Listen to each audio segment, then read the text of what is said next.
네. 네. 오늘 말씀 보면 이제 그 예수님의 수제자들 3명, 베드로, 야고보, 요한, 예수님의 제자 중에서도 그 500여 형제도 있고, 그죠?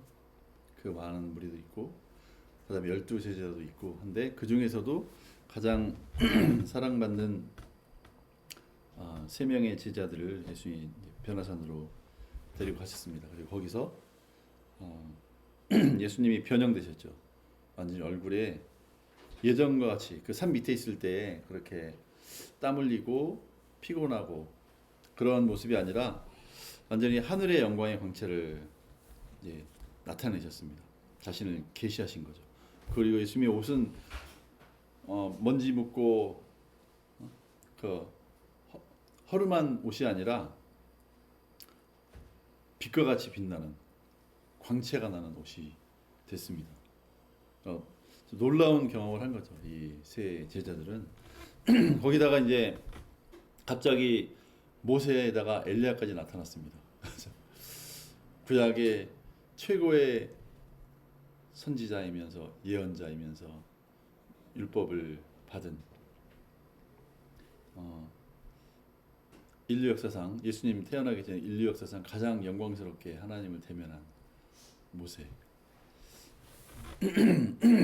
그리고 정말 능력의 종인 엘리야 이 선지자들 정말 미래를 예언하고 모세 같은 경우는 정말 장차 예수님이 오실 것까지 예언하고 이스라엘 12지파의 운명까지 다 예언하고 신명기에 보면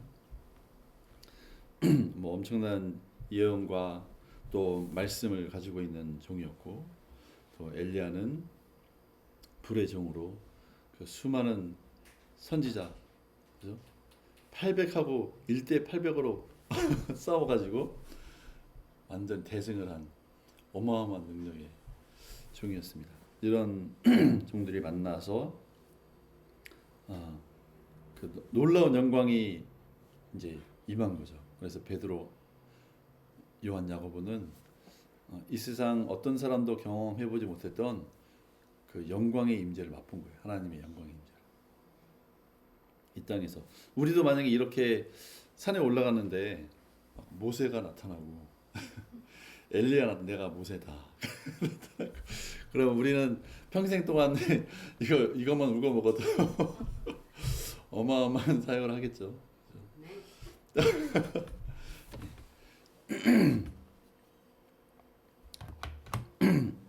근데 이제 놀랍게도 그 베드로의 말을 보면 우리 참 실망스럽잖아요. 베드로의 했던 말과 그 결과를 보면 기껏 이렇게 예수님과 모세와 엘리야가 정말 이제 다른 누가복음에 보면 예수님께서 별세하실 것과 또 천국으로 가실 것에 대해서 부활하실 것에 대해서 분명히 정말 가장 인류 역사의 가장 중요한 사실을 서로 예수님과 모세와 엘리야가 막 나눴는데 거기에는 관심이 없었어요.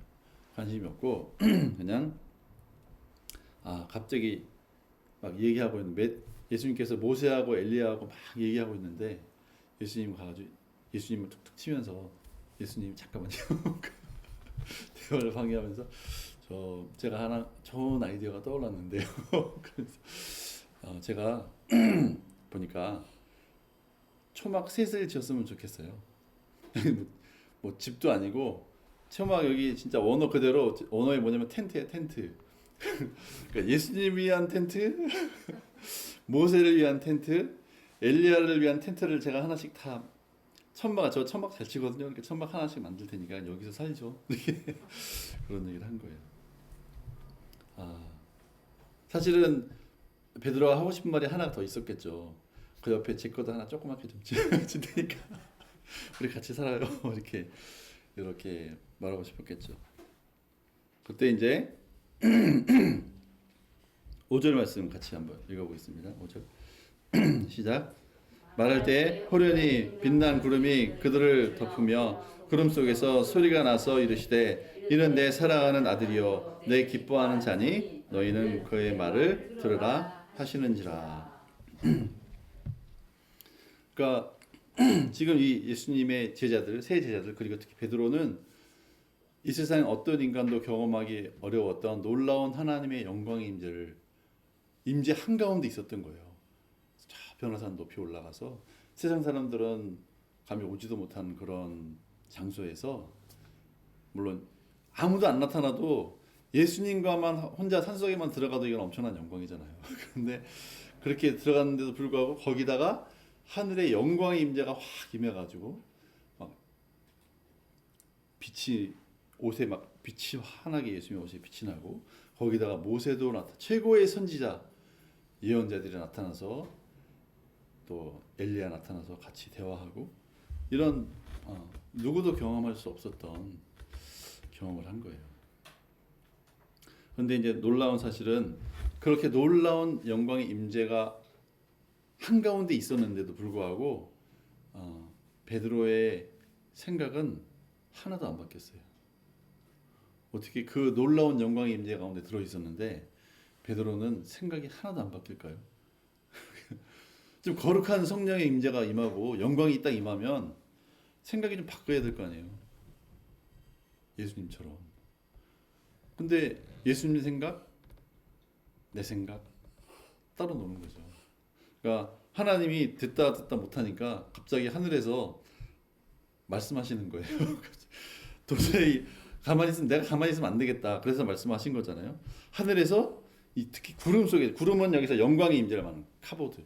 그 묵직한 무거운 성령의 임재를 말하는 그 영광의 임재 하나님의 영광의 임재로 와 계신 거죠. 그 구름 영광의 임재 속에서 영이신 하나님이 와 계신 거예요. 근데 그 하나님이 성령님도 아니고 예수님도 아니고 하나님이 말씀하신 거예요. 하나님 직접 말씀하셔서 이는 내 사랑하는 아들이요 내 기뻐하는 자니 너희는 그의 말을 들으라.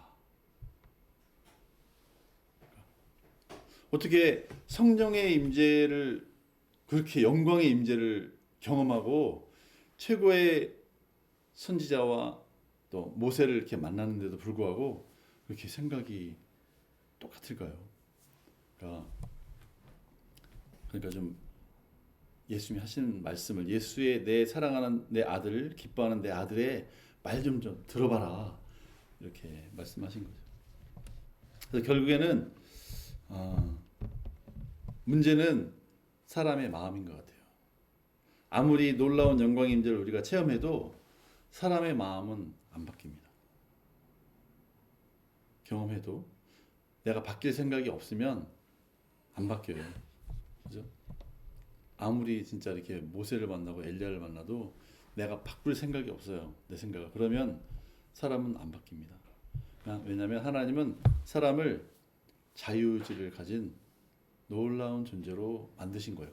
정말 하나님의 놀라운 사랑인 거죠. 하나님은 우리를 로봇으로 만들지 않으셨어요. 내 생각을 가지고 내가 기꺼이 하나님의 뜻에 순종하는 하나님의 아들들이 되기 원하신 거지. 그냥 아무 생각 없이 너는 이거 해 그러면 네 하고 하는 이런 로봇이나 종을 만들고 싶지 않으신 거예요.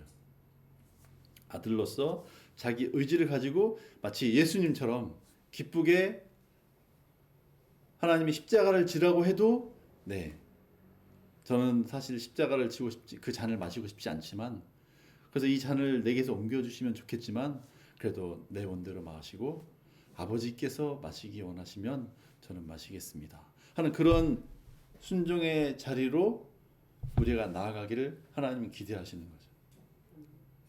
근데 많은 사람들이 그렇게 그 놀라운 하나님의 놀라운 선물, 놀라운 사랑을 우리가 참 하나님을 무시하고 경시하는 것 같아요. 내 인생은 내 거니까 나는 내 생각대로 사는 거지. 그래서 인류가 70억이면 70억 생각이 다 다릅니다. 그렇죠? 그래도 제일 내 마음에 맞는 것 같아서 결혼했는데 만나보니 완전 내 생각하고는 정반대 그런 사람도 있고 내가 난 자식이지만 내 생각하고는 왜 이렇게 다른지 다 달라요. 그 하나님은 인류 역사상 이 인간 하나하나가 다 하나님이 생각하고 같은 사람이 하나도 없었어요. 언제부터? 아담 때부터. 아담 때부터 하나님이 사랑해서 만드신 그 하나님의 아들인데 그 생각이 하나님의 생각을 알아주는 사람이 하나도 없어요. 다 다르고 하나님 따로 나 따로 이렇게 인생을 살다가 죽는 거죠. 그래서 하나님은 이 창세기 6장 한번 볼까요? 창세기 6장 1절부터 6절.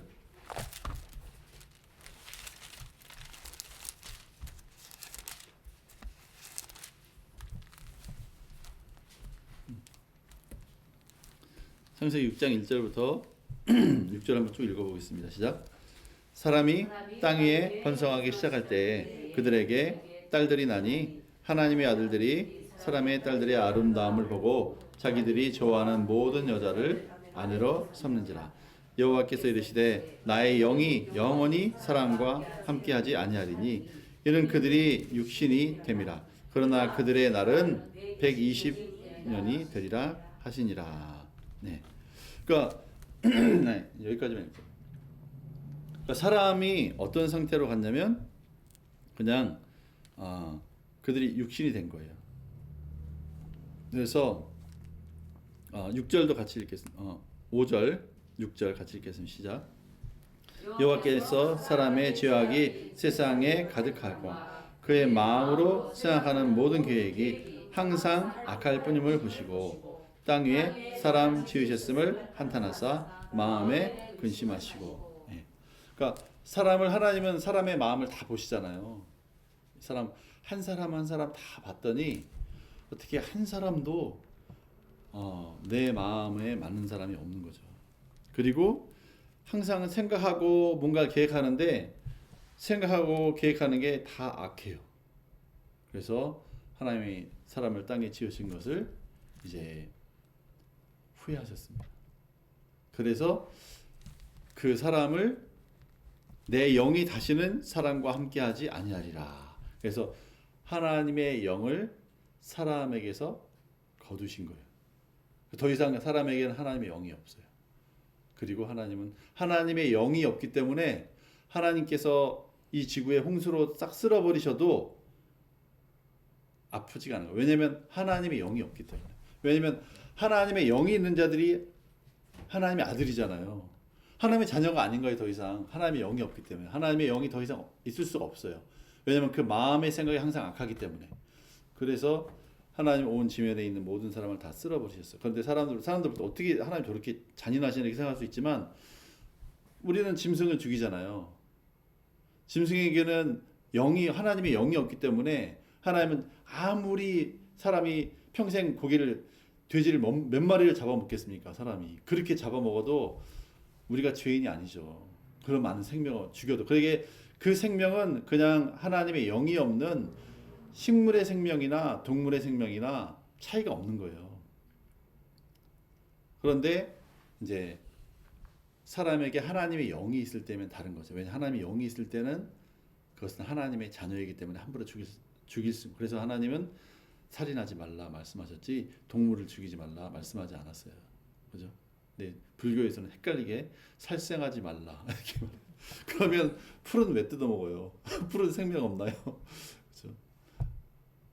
그렇죠? 그래서 하나님이 이 땅에 온 지면에 온 그 인류를 물에 홍수로 죽이셔도 하나님 아까우지 않으신 거예요. 왜냐하면 하나님의 영이 없기 때문에. 그러니까 짐승과 똑같은 거예요. 그러니까 하나님의 영이 없는 사람은 짐승하고 똑같아요. 근데 이제 노아 한 사람이 은혜를 덧입어서 다시 이제 이 땅에 인류가 번성하기 시작했는데 똑같아요.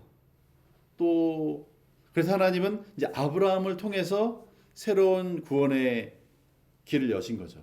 한 이스라엘 민족을 택하셔서 구원의 길을 여셨는데 이스라엘 민족에게 하나님은 놀랍게도 이제 출애굽의 놀라운 축복을 주셨고 그리고 모세를 통해서 오순절날 시내산에서 토라를 받았어요. 모세오경을 받았는데 그러니까 이 놀라운 모세 같은 놀라운 선지자가 있었고, 그리고 수많은 선지자, 모세 이후에 수많은 제사장과 수많은 선지자들이 이스라엘 역사 가운데 엄청난 역사를 다 이룬, 진짜 인류 역사에 다른 나라에는 비교할 수 없는 놀라운 기적과 이사가 이스라엘 이 역사 가운데는 어마어마하게 일어났었어요. 그죠? 그리고 다윗과 같은 그런 하나님의 마음이 합한 왕도 있었고, 솔로몬과 같은 정말 세상 어떤 사람과도 비교할 수 없는 지혜로운 왕도 있었고, 그런데도 망했어요. 이스라엘 사람 그래도 망했어요. 방법이 없는 거예요. 왜 그렇냐? 결국에는 사람의 마음 때문에 그런 거예요. 사람의 마음 문제가 해결이 안 되는 거예요. 사람의 마음이 항상 이렇게 악하고.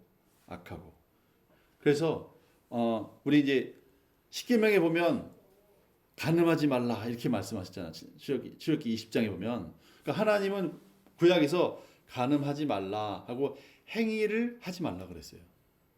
그런데 예수님은 마태복음 5장 20절에서 뭐라 그랬어요?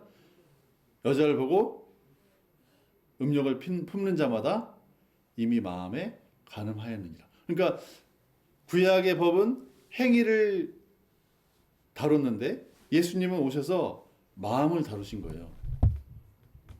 구약에서는 아무리 마음으로 간음을 했어도 행위로 간음하지 않으면 무죄.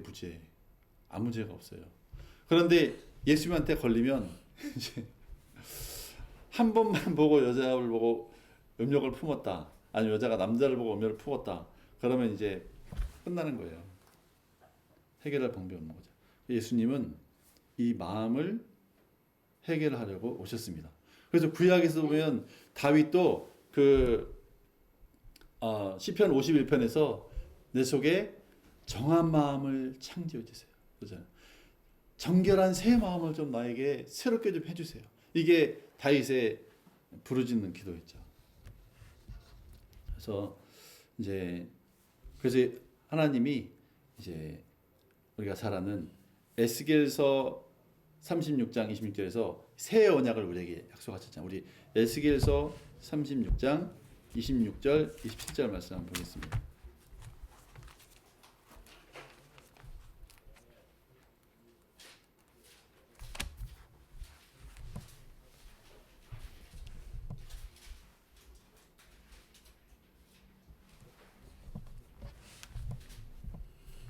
네.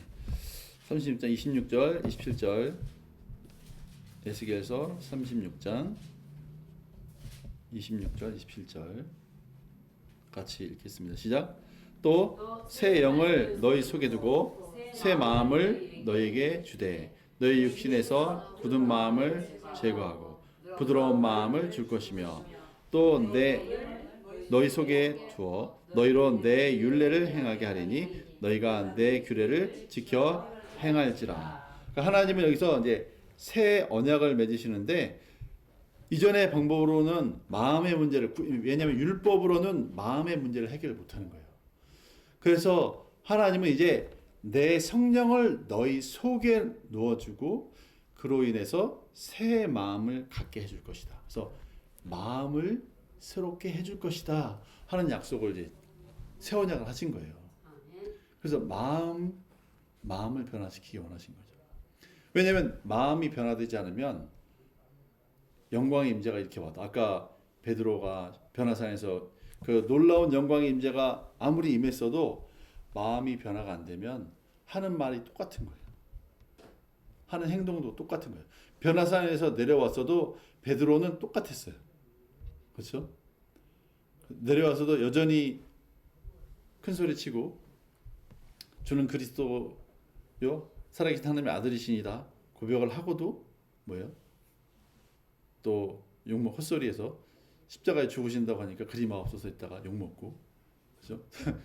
이 사탄아 욕먹고, 그리고 예수님이 십자가에 돌아가시는 그 순간까지 이제 충성하겠다고 따라갔어요. 근데 따라가는데 예수님이 바라보는 거리에서 예수님을 3번 부인한다가 예수님하고 눈이 마주쳤잖아요. 그러니까 좀 웃기잖아요. 인간적으로 우리가 만약에 예를 들어서 나를 따르는 제자가 따라오다가 나를 배반하는데 안 보는 데서 그냥 멀리서 배반하면 그렇지. 꼭 내 앞에 와가지고 내 앞에서 나를 내 눈에 보이게 내 귀에 들리게 배반하는 건 또 뭐예요? 저- 그러니까 아무리 영광의 임재를 봤어도 내 마음이 변화가 안 되니까 똑같은 행동, 똑같은 말을 하는 거죠. 그래서 예수님은 하나님이 이 문제를 해결하시기 위해서 이제 요엘서 2장에서 말씀하신 것처럼 이제 새 영을 우리에게 부어주시고 새 마음을 주시겠다고 약속을 하신 거죠. 그래서 성령께서 우리 마음에 오셔야만 이 문제가 해결되는 거예요. 성령. 그래서 우리 이제 요한복음 14장 16절 17절 보겠습니다. 요한복음 14장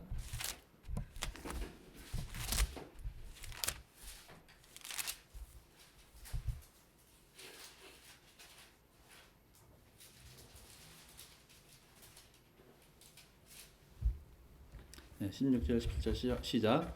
내가 아버지께 구하겠으니 그가 또 다른 보혜사를 너희에게 주사 영원토록 너희와 함께 있게 하리니 그는 진리의 영이라 세상은 능히 그를 받지 못하나니 이는 그를 보지도 못하고 알지도 못함이라.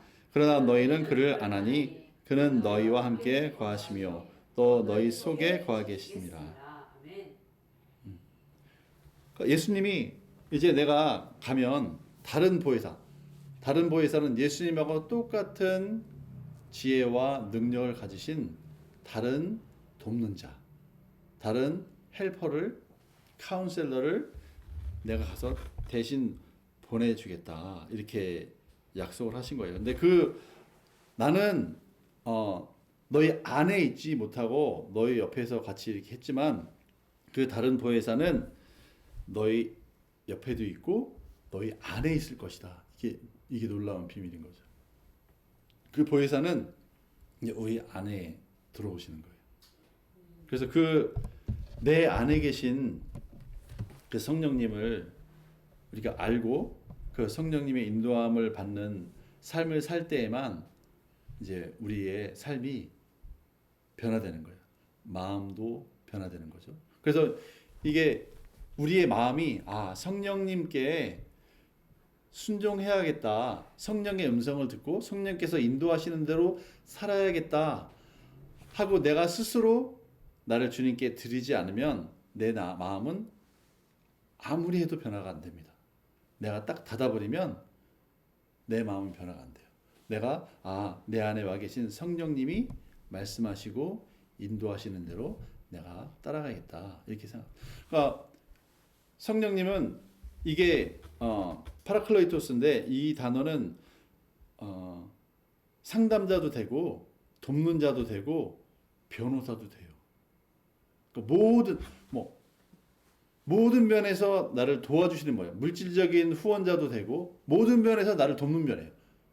그렇죠? 내 인생에 지혜가 부족해도 내게 지혜를 주시고 물질이 부족해도 물질을 채워주시고 필요한 걸 다 채워주시고 능력이 부족해도 능력을 주시고 뭘 해야 될지 모를 때 길 안 돼. 모든 면에서 변호사보다도 더 지혜로우시고, 그죠? 선생님보다도 더 지식이 많으시고, 그죠?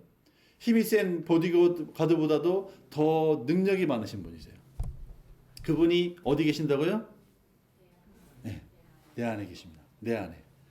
근데 마치 베드로가 그 영광의 임재가 있는데도 불구하고 나는 내 소리 하는 거예요.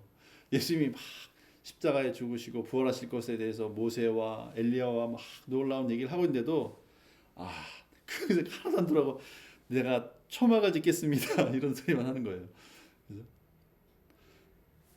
진짜 깝깝한 거죠. 그거는 마치 예를 들어서 내가 어떤 사업을 하려고 할 때 그 사업에 정말 뛰어난 경력을 가지고 경험을 가진 정말 이렇게 정말 완숙한 사업을 막 수많은 기업을 일궈냈던 그런 사람이 젊었고 의기양양한 젊은 사업가한테 이럴 때는 이렇게 하는 게 좋을 거야 이렇게 조언을 해줄 때 이제 마음이 열린 사람은 그렇습니까? 하고 네 저도 어떻게 할지 몰랐는데 도와주셔서 감사합니다. 한번 이렇게 해보겠습니다. 이렇게 하는 사람이 있고 아무리 좋은 조언을 해줘도 그거요? 당신은 그거는 당신 시대 얘기고 지금은 완전 달라요. 나는 내 스타일로 할 거예요. 이렇게 하는 사람이 있는 거죠. 그렇게 되면 어떻게 될까요? 쓴맛을 봐야죠. 방법이 없는 거예요. 그래서 또 실수하거나 하면 다른 사람 그분이 그래 어때 경험해봤지? 이번에는 이렇게 하는 게 좋을 것 같아.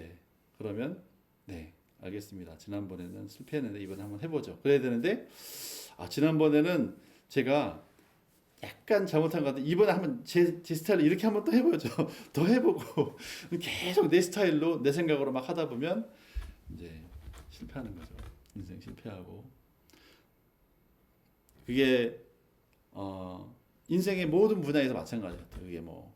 그게 결혼의 문제일 수도 있고 사업의 문제일 수도 있고 직업의 선택의 문제일 수도 있고 친구를 선택하는 문제 어떤 문제이든 간에 그렇게 최고의 좋은 자가 어디 계신다고요?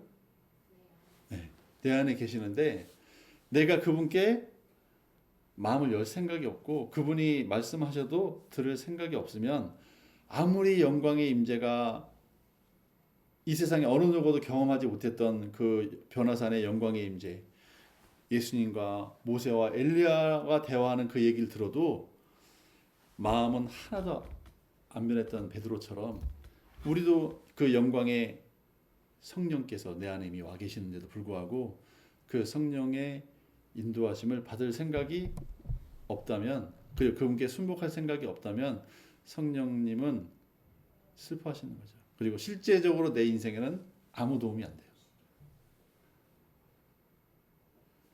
변화산에서 예수님과 모세와 엘리야가 베드로에게 아무 도움이 안 됐던 것처럼 어마어마하지 않아요? 그 놀라운 선지자들 2명 있고 예수님이 계시는데도 베드로의 삶에는 아무 도움이 안 됐어요.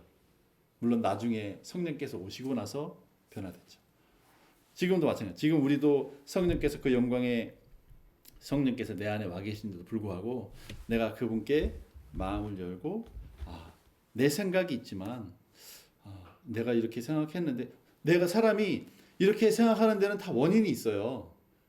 내가 경험했던 아픈 상처도 있고 아픈 경험도 있고 그리고 내가 나름대로 예전에 이렇게 해서 성공했던 어떤 경험도 있고 그러다 보니까 나는 이렇게 하는 게 좋을 거야 하는 내 고정관념과 그리고 내가 이렇게 하면 내가 좀 외로워질 것 같고 좀 이렇게 하면 내가 좀 망할 것 같고 그런 생각이 있어서 나는 꼭 이렇게 해야 돼 하는 그런 고정관념이 있어요. 그런데 성령께서는 이제 그것까지도 가르쳐 주세요. 사실은 네가 그렇게 생각하는 이유는 네가 이런 아픔이 있기 때문이지. 하지만 나는 그것도 다 이해하시고 또 용서하시고 또 위로하시고 그래서 그런 문제를 다 해결하십니다. 그런데 우리는 그렇게 성령님께 그러니까 사실은 솔직하지 않은 거예요.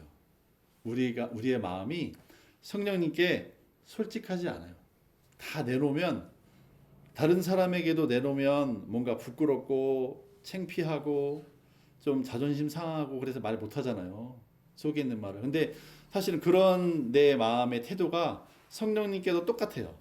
성령님께도 내 모든 거를 솔직하게 나 사실 이거 참 힘들고 나 이런 거 참 부끄럽고 나 이런 거 참 하나님께도 참 섭섭했습니다. 이런 말을 우리가 안 해요. 그냥 혼자서 쿵 하고 마음. 그래서 에스겔서의 30장 26절 내가 너희 안에서 굳은 마음을 제하고 부드러운 마음을 줄 것이다 그랬는데 그냥 오는 게 아닙니다. 그러니까 굳은 마음은 언어적으로는 돌 같은 마음이고 부드러운 마음은 살처럼 말랑말랑한 마음이에요. 그러니까 왜 그러면 돌처럼 굳은 마음이 생길까요? 그러니까 그런 결국은 여러 가지 상처, 인생의 경험을 통해서 굳은 마음이 생깁니다. 그런데 문제는 굳은 마음은 누구나 다 있어요. 그런데 문제는 뭐냐면 내 이 굳은 마음을 열 생각을 안 하는 거예요. 근데 연다는 것은 하나님 앞에 솔직해지는 거예요. 그리고 내 안에 계신 성령님께 솔직해지는 거예요. 그러니까 성령님께 내가 이거 하기 싫다 그래도 그냥 아무 말도 안 하고 난 내 얘기 갈래 이게 아니라 성령님이 내 안에 계시는 것을 내가 믿는다면 성령님 사실은 하나님의 뜻이 이런 것 같지만 그리고 또 사실은 근데 성령님께서 그렇게 말씀하시지만 성령의 은혜를 덧입은 다른 좋은 인생의 선배들이 또 나에게 말을 해주기도 해요. 그런데 나는 싫어요. 그러면 그냥 싫어. 난 이거 할 거야. 그게 아니라 성령님 나 사실 이렇게 하는 게 좋을 거라는 생각도 들었고 또 믿음 있는 분들이 이렇게 하는 게 좋을 거라고 얘기는 했지만 사실은 저는 이렇게 하기 싫은 마음이 있습니다. 왜 저에게는 이렇게 이게 저도 그렇게 하는 게 좋을 것 같고 다른 분들도 다 그렇게 하셨는데 저는 하기가 싫어요. 왜 그럴까요? 이렇게 성령님께 질문하고 하면 성령님께서 다 가르쳐 주십니다. 그렇게 이게 마음을 여는 거예요. 이게 마음을 열 때 굳은 마음이 부드러운 마음으로 바뀝니다. 그럴 때 성령께서 말씀을 하세요. 근데 우리가 그런 대화를 안 하잖아요. 아예 안 해버려요. 그냥 싫어. 뭐 그런 거죠. 예, 어렸을 때 조그만 갓난애들 한 4살, 5살 애들이 장난감을 이렇게 막 새 거 사주면 자동차 막 조립하고 막 할 때 이제 막 잘 못하잖아요. 잘 못하면 엄마나 아빠가 와서 이렇게 이거는 이렇게 끼우면 돼. 그러면 좀 이렇게 부드러운 애들은 그렇구나 이렇게 하면 되는구나 막 배워가잖아요. 근데 고집신 애들은 어때요? 싫어. 내가 할 거야. 손대지 마. 그리고 자기가 하다가 망쳐놓은 걸 엄마나 아빠가 딱 끼워주면 에이 몰라. 똥꼬집 부리는데 우리는 안 그러나요? 우리 인생 가운데 분명히 우리 안에 성령께서 와 계시고 예수님과 똑같은 보혜사가 내 안에 와 계시잖아요. 우리가 베드로 부러워할 필요 없잖아요. 베드로보다 더 좋으신 예수님, 왜냐하면 예수님이 베드로가 떠나면 남남되잖아요. 근데 성령님은 내 안에 계시잖아요. 그러니까 우리는 더 좋은 거예요. 그러면 이렇게 물어보는 거죠. 이렇게 묻고 결국에는 내가 성령님께 온전히 자신을 내어드릴 때 우리 인생이 내가 내 고집대로 살 때 내 인생을 살 것 같지만 사실은 내 인생을 성령님께 내어드릴 때 성령님은 나의 고유한 내가 이 땅에 태어나기 전부터 하나님이 계획하셨던 그 나의 인생을 살 수 있도록 인도해 주십니다.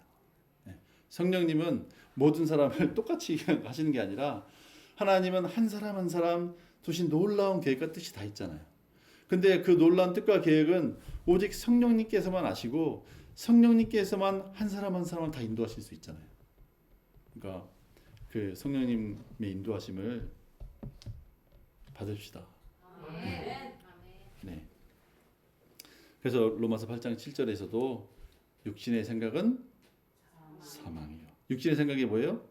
내 생각. 똥꼬집. 그거 결과가 뭐라고요? 사망. 죽사망. 영의 생각은 생명과 평안이니라. 아멘.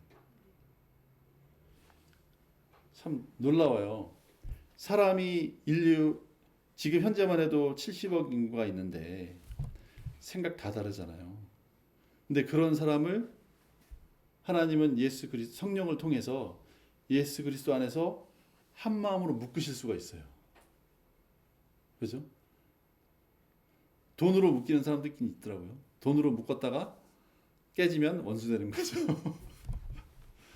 근데 우리 고린도전서 2장 14절 우리 마지막으로 고린도전서 2장 14절부터 16절 한번 써볼까요?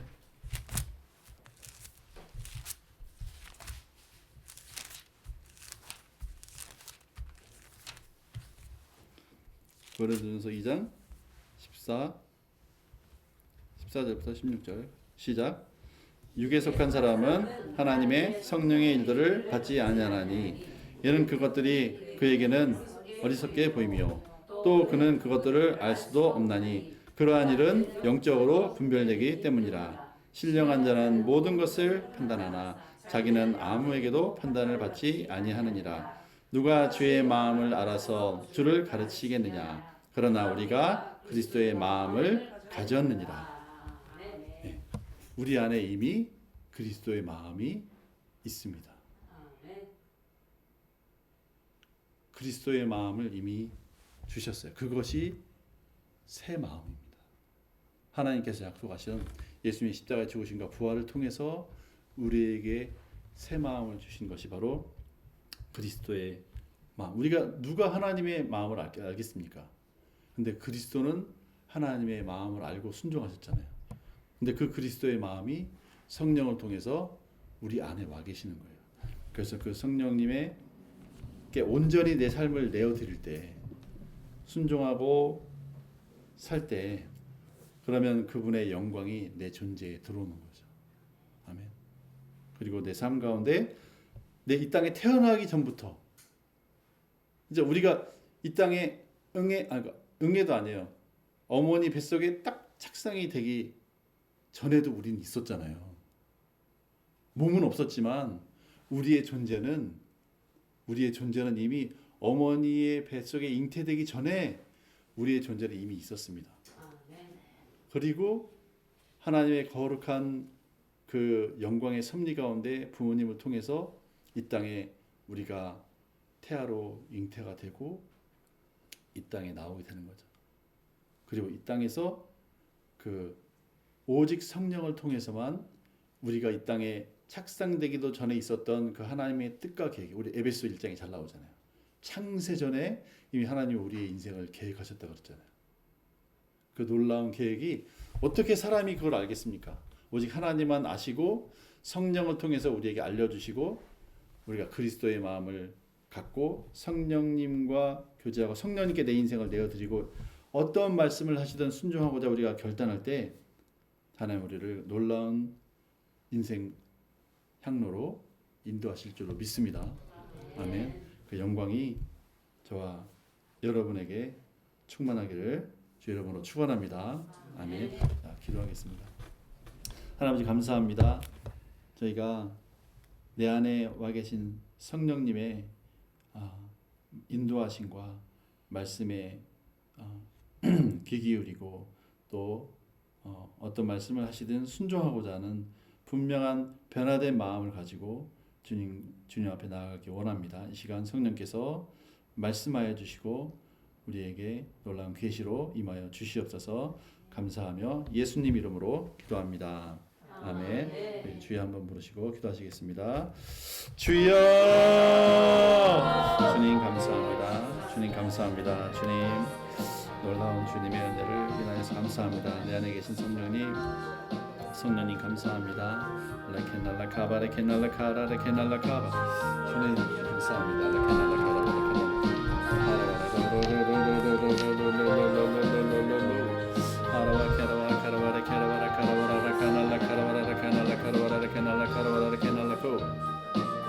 주님 감사합니다.